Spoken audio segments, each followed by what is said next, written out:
जोहार, नमस्कार, आदाब। आप देख रहे हैं करंट खबर। मैं आकांक्षा तिग्गा। आइए आगे बढ़ते हैं आज की ताजा तरीन खबरों के।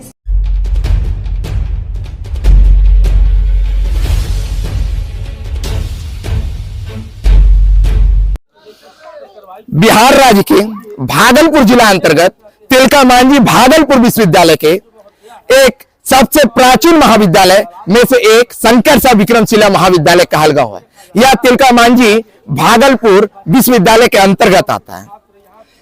इस महाविद्यालय की ऐसी स्थिति है जब यहाँ के छात्र छात्राओं द्वारा इस महाविद्यालय में शिक्षा ग्रहण करने के लिए आते हैं तो उनसे नामांकन से लेकर के परीक्षा फॉर्म के नाम पर अवैध रूप से यहाँ के कर्मचारियों द्वारा वसूली की जाती है। ना तो इस पर यहाँ इस महाविद्यालय के प्राचार्य महोदया एवं शिक्षकों द्वारा संज्ञान लिया जाता है, ना ही जिला के कोई अधिकारी, ना ही तिलका मांझी भागलपुर विश्वविद्यालय के कोई शिक्षक या अधिकारी। अगर ऐसी स्थिति बनी रही, लगातार छात्रों से अवैध रूप से वसूली होता रहे तो छात्रों के साथ जीवन का खिलवाड़ हो जाएगा और भविष्य के साथ उनका खिलवाड़ होगा। बिहार के माननीय मुख्यमंत्री श्री नीतीश कुमार जी से भी मैं कहना चाहूंगा, थोड़ा बिहार की शिक्षा व्यवस्था पर ध्यान दीजिए। बिहार की शिक्षा व्यवस्था काफी नष्ट हो चुकी है। यहाँ पर चाहे महाविद्यालय की बात करें, चाहे विद्यालय की बात करें, तो वहां पर छात्र छात्राओं के साथ अवैध रूप से परीक्षा के नाम पर 1500 के बदले 15,000 रुपए की वसूली की जाती है। साथ ही इस बिहार के राज्यपाल महामहिम श्री फागू चौहान महोदय जी से भी मैं कहना चाहता हूं, कृपया करके जितने भी विश्वविद्यालय बिहार राज्य में आते हैं, कृपया करके उनकी स्थिति में सुधार लाइए। अगर नहीं लाइएगा तो विश्वविद्यालय से लेकर महाविद्यालय तक की स्थिति काफी बर्बाद हो जाएगी और यहाँ पर जो है छात्र छात्राओं को ना तो सही से शिक्षा मिल पाएगा, ना उनका एक जीवन सही स्थान पर पहुंच पाएगा और उनकी जीवन सारी बर्बाद हो जाएगी। थोड़ा इस पर महोदय ध्यान देने की आवश्यकता है। और मैं भागलपुर विश्वविद्यालय तिलका मांझी भागलपुर विश्वविद्यालय के कुलपति महोदय से भी कहना चाहता हूं कि तिलका मांझी भागलपुर विश्वविद्यालय के अंतर्गत एक महाविद्यालय भी आता है, शंकर साहब विक्रमशिला महाविद्यालय। इसमें पढ़ाई की समुचित व्यवस्था की जाए और छात्रों से परीक्षा तथा नामांकन के नाम पे अवैध रूप से जो वसूली की जा रही है उस पर रोक लगाया जाए। कैमरामैन अमन के साथ करंट खबर से शिवम गोस्वामी, भागलपुर। इस वक्त आप यहाँ पे जो खड़े हैं इतने लेट से, क्या कारण क्या है इसका? मेरा कारण बस इतना है कि मैं पार्ट थर्ड की रेगुलर छात्रा हूँ और एडमिशन के लिए और फॉर्म दोनों भरने के लिए मैंने यहाँ पे पूरे 15,000 रुपये अभी तक लगा चुकी हूँ।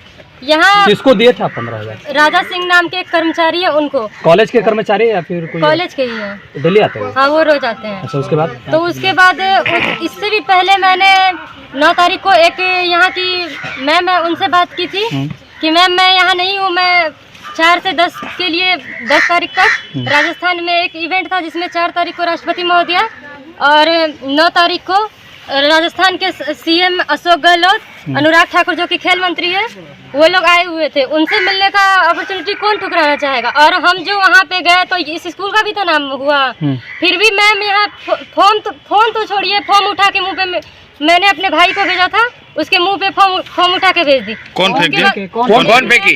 तो आप वहाँ थी तो आप मैम का क्या नाम है? एडमिशन लेने के लिए फॉर्म भरने के लिए भेजी थी। आप कॉल किए थे, मैम से बात किए थे कि मैम मैं ऐसा बात है, आप चाहे तो हम आपको लेटर। क्या नाम है मैम का जो फेंकी थी? मैम का नाम नहीं पता। अच्छा, उसके बाद की बात? उसके बाद उनसे बात किए तो वो बोली कि हम कुछ नहीं हो पाएगा, उठा के फॉर्म फेंक दी। उस टाइम बहुत ज़्यादा खराब लगा, सोचे कि वहाँ पे बहुत बड़े आदमी रोज आते रहते थे, हर नाइट उसका सारा पेपर मेरे पास कटिंग सब है और एक सर्टिफिकेट प्रमाण पत्र भी है जो 3 मिला, एक्स्ट्रा क्वालिफिकेशन के लिए भी मिला है। तो उसके बाद ये सब बताने के बाद भी जब हम लास्ट डेट में यहाँ पे उपस्थित हुए तो यहाँ पे कोई सुनवाई नहीं हुआ। तो कुछ जन से सुनने के लिए मिला कि और अगर हम पैसा खर्च करते हैं तो हो सकता है शायद कि हो जाए। मतलब आप लास्ट डेट को उपस्थित हो चुके थे। तो लास्ट डेट में मेरे पास उतना पैसा नहीं था कि हम और उससे ज़्यादा अफोर्ड कर पाए। 5,000 रुपये तो हम कहीं से एडजस्ट किए थे। 10,000 रुपया जो कि मेरा भाई इंटर साइंस में उसको फर्स्ट किया था तो उसको पैसा मिला था। तो ये सब बात हम बिना घर में बताए, वो भी बोला कि चलो लग रहा है 1 साल बर्बाद नहीं जाएगा। मैं इससे पहले मैं बीपीएससी का तैयारी करती हूँ, मेरा 1 साल बर्बाद नहीं जाए इस प्रेशर में आके वो बोला कि तुमको छोड़ो ना, 15,000 रुपये ही लग रहा है ना, 50,000 तो आ जाएगा। तुम्हारा हो जाएगा। उसके बाद उनसे बात होते रहा, रोज 9 तारीख से लेकर अभी तक हमेशा मैसेज, हाँ हो गया तुम्हारा। कॉलेज आने पर 3 दिन से हम कॉलेज आ रहे हैं, 13 से लेकर परमानेंट कॉलेज। अच्छा 15,000 रुपए का जो बात 15,000 तक के लिए था ये बात कि एडमिशन हो जाएगा। हो गया है, बोला गया कि हो गया है, फॉर्म भी भरा अच्छा गया। 15,000 रुपया का जो बात बता रहे हैं आप कि 15,000 रुपया राजा सिंह को दिए थे, और ये कब दिए थे? एक तो 13 तारीख को दिए हैं और एक 9 तारीख को दिए। इसका कोई रसीद आपको मिला था? रसीद कुछ भी तो नहीं दिए, सिर्फ वही तो हाँ वो अच्छा रसीद कर्म के अनुसार आपने पैसा दिया था। 10 तारीख को कितना दिया था, 13 को कितना? 9 को दिए थे 5,000।